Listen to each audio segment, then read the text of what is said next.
Hello, I'm Nathan Judah. I'm here with Shrewsbury Town reporter Lewis Cox. Lewis, the 11 o'clock hour is gone. The transfer deadline is shut. Thank the Lord. Thank the Lord, yes. Ready to go home. Look, for Shrewsbury, they needed a boost after that devastating late goal at Bradford. I'm sure more for you because it was a cold night. You had to drive back as well, but that was a bit of a stinker. But they needed a boost and they've got it.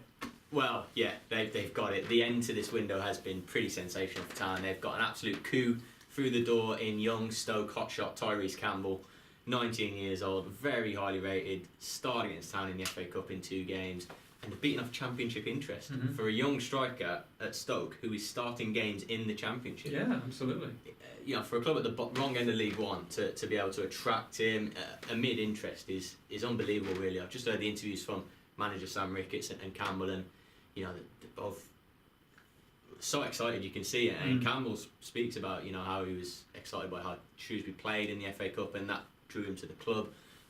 Really a coup, really a feather in the club's hat that they were able to get a signing like that. I can't remember too many more exciting signings in my time covering the club over the last few years. So yeah, really buzzing for that one. So much pace, trickery.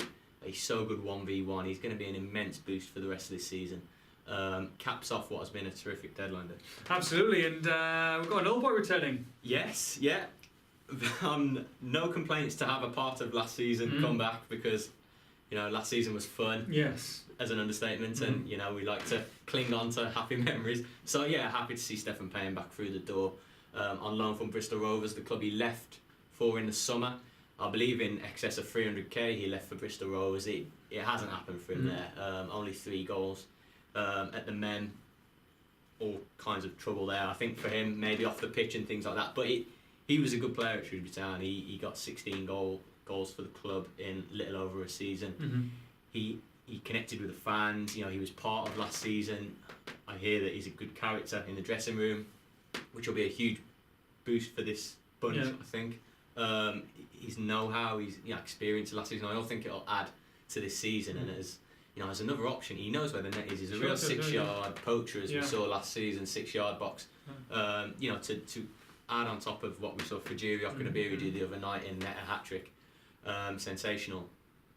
And the front line now, looks different gravy, really. You talk about Fajiri playing as he is, 14-goal top scorer. Now Tyrese Campbell and Stephen Payne, it's changed the game. So they're going to need goals to get out of relegation for trouble. Yeah, well, of course. They're in a relegation fight, weren't they? There were goal difference outside the bottom 4. It's early still, but you did fear, certainly after Tuesday night, with how that went. Ironically, more so defensively, but with the firepower they've added towards the end of this window, there is no way that the squad should be not have enough to get out of trouble now.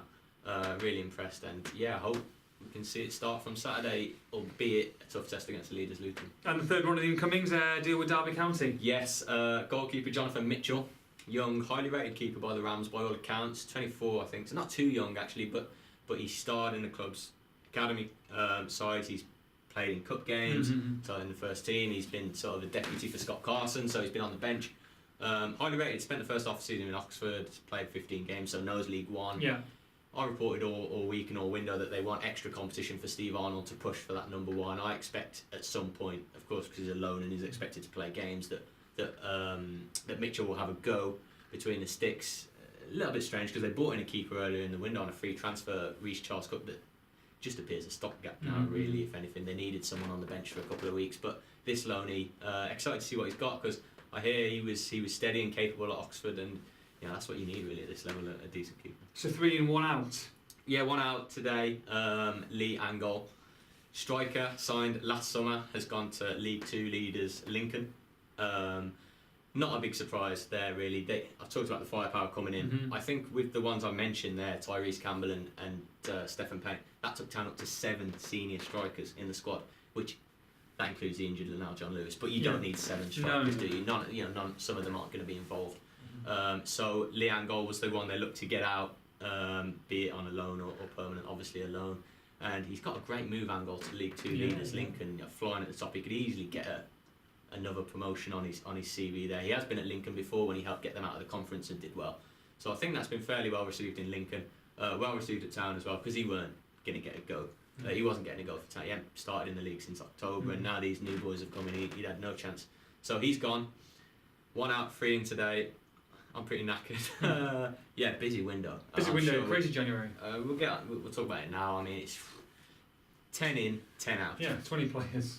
It's a lot of players. Shrewsbury Sound transfer window. Yeah, but I'm fairly certain that none of our fellow reporters in the office have had that 20 players come or go. It's a huge turnover. I mean, I expected the clear out from Sam Ricketts. He had a lot of players bought by John Askey that weren't being used to get rid of and slim the squad, because he said the squad was too big for him, Ricketts. Now, he did that pretty early. He got rid of players that needed to go. Probably one in Sam Jones, midfielder, that they wanted to get rid of but couldn't. But yeah, they got rid of 10 all told. And he wanted to shrink the squad. I'm a little surprised they've got 10 in because he wanted to shrink the squad. So the squad's no smaller, but undoubtedly it's got more quality. I mean, Dave Edwards was the first signing, and I mean, it feels like a lifetime ago. Dave Edwards going back to Shrewsbury feels like forever ago. Of course, we haven't seen him yet because of his little niggly groin problem. But yeah, it's been such a long window. Busy start, had a little bit of a lull, then kicked back into pace. I mean, talk about busy day today. 2 arrived yesterday. 2 defenders, Scott Goldborn, ex-Wolves, and a lad signed on a permanent from Manchester United. Highly rated defender from there. So yeah, a lot of promising signings to boost the end of this window. It's exciting. I'm really looking forward to seeing all the new players. I mean, it'll be, it feels like the start of a new season almost. I feel like Ricketts' era can maybe really kick-start. You don't want to be doing this much business in January at all. But it needs must, I guess, Yeah, it needs must. It's not the time to bring in ideal players, is it, January? Although Ricketts has done well. That I guess his time at town will really start in the summer when he has his first summer window. But they had to do everything they could do today and in January to get themselves out of the trouble they're in. And yeah, I'd back them after today's work to escape any danger. But they've got to prove that.